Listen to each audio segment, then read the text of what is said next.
I tell you guys time and time again that we don't do politics on this channel, and politics bore me. But politics will be potentially affecting my YouTube channel. You never want to mess with a wolf until it's in your house, eating your entire family. So I'm pulling out the apology couch, my ukulele. I'm putting on my serious and regretful face, and let's do this. I've made a severe and continuous lapse in my judgment, and I don't expect to be forgiven. I'm simply here to apologize. I'm sorry guys, I still don't like politics, but I'll make videos on political topics from time to time. Politics still bore me, and I still don't like them. So that point still stands. Well, such is the case for today. So if you don't know, don't read the news, don't care, or other, currently President Sleepy Joe, Ice Cream Lover Joe, oh, I just want some vanilla ice cream Joe, just signed a bill into law that will force ByteDance, aka the parent company of TikTok, to either sell its American TikTok operations to the country or be banned from America. And this is the first thing that annoys me so much about politics. All of them are such corrupt, prehistoric old people. They'll all say anything for a quick vote. If you don't remember, back in 2020, while your favorite orange man, small hand Donald Trump, wanted to ban TikTok because ByteDance was based in Beijing or owned by China in the CCP. But this was at the end of his term as the 45th president, so when EE Joe took over, instantly revoked the law because of the youth, and we can sacrifice some of our data as long as the youth has prime slop to consume. Bro just wanted the young voters vote and didn't want to say it out loud. Fast forward to 2024 and guess what? After revoking a bill banning TikTok, he signs a bill banning TikTok, forcing ByteDance to sell TikTok to America. What the fuck? Please explain. Where does that make any sense? It doesn't. They knew back in 2020 that the CCP had their hands in the cookie jar and were stealing that oh sweet precious nectar that is user data and revoked the bill. And now 4 years later they passed it and signed it. Like a son would say, It's always what a liar, dude. What a weaselly little liar, dude. And we all know that your politicians are liars, but at least try to be consistent with your lies. Don't do one thing and then 4 years later do the exact opposite. So I don't get all of this fighting between red versus blue or Republican versus Democrat, when at the end of the day everything is the same. Liars, red or blue, they all lie the same and end up doing the same things but with different colors. Let me tell you guys this story. When I was in college, I had this friend who was a compulsive liar. I don't know if it was diagnosed or not, but he was constantly lying. It was not one lie per week, it was not one lie per month or one lie per day. This guy would lie straight through his teeth with every chance he could get. And if you didn't know him, you probably wouldn't know that they were lies. When I met him, I didn't know that they were lies. Why? Because he was so consistent with his lying that most people always heard the same story. Only his closest friends like me would start to notice subtle shifts in narrative over time. He was such a good liar, in fact, that he lied through college, doing barely any work and being carried by my group of friends. He would copy stuff from ChatGPT, steal work, and then barely study it. So if the teachers asked how he did it, he could give the most surface level type of explanation. Bro straight up downloaded a 3D model from a website and presented it as is and bullshitted his way out to get a 15 out of 20 in that subject. But he got away with his lying because he was consistent. His lies barely changed. But we have presidents that one day say yes and on the other day say no to the exact same question. I might be forgetting that old geriatric dementia-ridden Uncle Joe is already 81 years old, so choose a younger candidate for the presidency that can be consistent with his lying. Brother can't even stand up straight. Most of the time he doesn't know where he is. If you made him walk in a straight, concrete, polished surface, he would find a way to trip on a dust speck. I'm sorry, YouTube. I'm sorry, Mr. President. CIA, please don't bomb my house or ban me from YouTube for this. I love you. But for the love of God, bro can't even read from the teleprompter anymore. And I'm holding back punches for the carrot man. But you all know that he's also getting there in age, so it's only a matter of time before he starts tripping on wires and having difficulties remembering things. Anyway, enough talking about geriatrics that should be retired in some random nursing home, and back to the topic that is the bill that just passed. Basically, either ByteDance sells American TikTok to the USA or gets banned. This impacts me so hard since I can't watch Nara Smith's cooking videos anymore.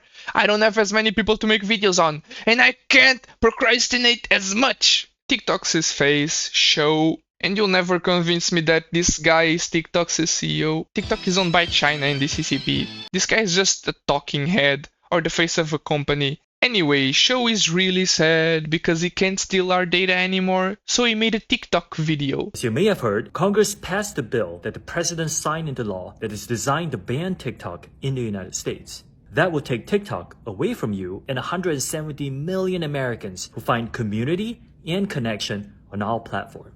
Here you go, straight from the main representative at TikTok.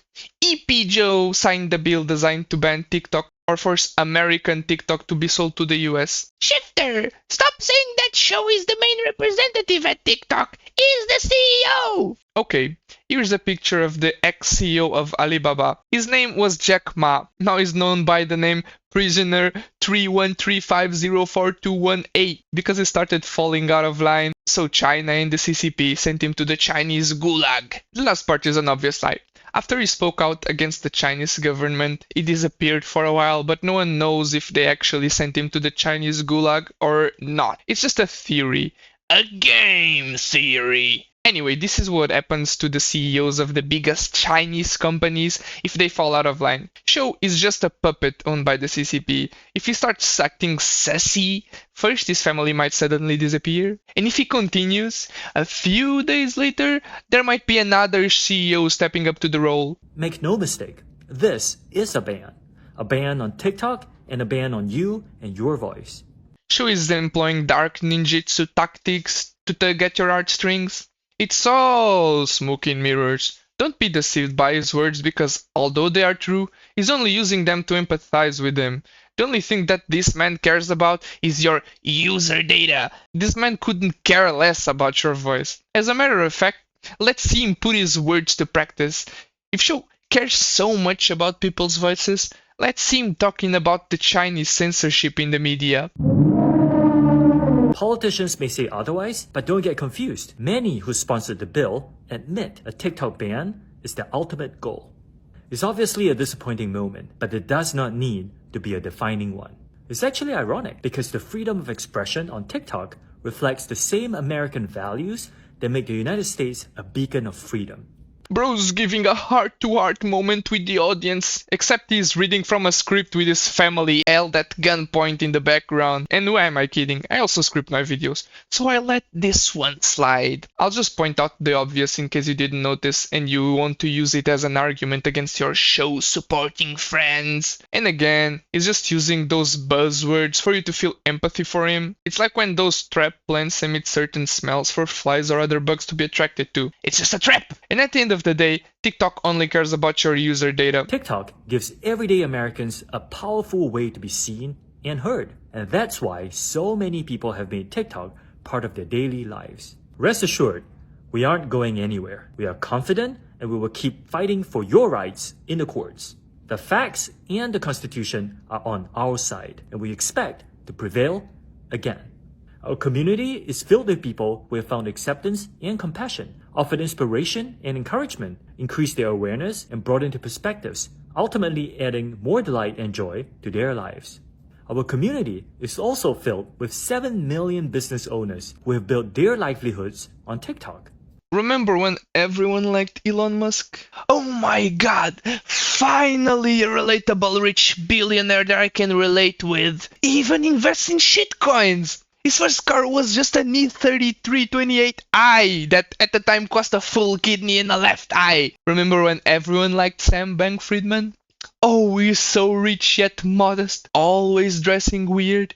Couldn't even properly lace his shoes and drove a Toyota Corolla. He started investing with a small loan of $10 million from his parents. Not that much money, right? These rags to riches stories, oh, they're so inspiring. My point is that most rich CEOs and other personalities are carefully crafted by big groups of people, and do not portray the true picture of the actual person. Let me tell you this, guys, from an old man. The cool thing about getting older is that you start getting a smell for these types of bullshit. You start getting a sense for what personalities have been crafted. If they're too good to be true, it might be because they actually are. We have invested billions of dollars to secure your data and keep our platform free from outside manipulation. I can't say this enough. This extraordinary diverse community is what makes TikTok so special, what makes it matter, and what makes it meaningful. And we'll keep working to ensure you will always have the opportunity, the safety, and the freedom to enjoy all TikTok has to offer. Thank you. This entire TikTok video could be summarized as, guys, Sleepy Joe passed a bill that will force us to sell our American branch to America, or we will no longer be able to operate in the US. We love your user data and need it to know what you like so we can advertise it to you later. We'll be fighting in courts to keep stealing your data. Well, it's not actually stealing. It's in our terms and conditions that keep changing every week or so you are dissuaded from reading it, and also because it's a massive document that would take you hours to go through. All in all, I don't like that Sleepy Joe is going back on his word and banning TikTok after saying that he wouldn't. It just proves that he'll say anything for a quick vote. I don't like the tactics that the current face of TikTok is employing to get people on his side. Bro is just using empathy as a weapon to get people on his side, while he actually doesn't give a rat's ass about people's voices. Of course that I don't want TikTok banned, otherwise where will I get my daily dose of Naira Smith? But it also kinda goes against constitution and the people's freedoms of expression and all of that political jargon. But the thing is, it also poses a huge threat to the US's national security since the US and China aren't on good terms. China knows everything about the US. The same can't be said the other way around. America knows nothing about China. There's no YouTube in China, no Google, no Apple, no Facebook. Every big American company is banned on China. No one knows what's going on in China. In fact, I'm not sure if anyone knows what goes on in China. And like Sun Tzu said, know yourself, know the enemy, and you need not fear the result of 100 battles. So now I ask you the question, would you rather to lose your job as an up-and-coming TikToker or have your entire country flattened and become a footnote in history?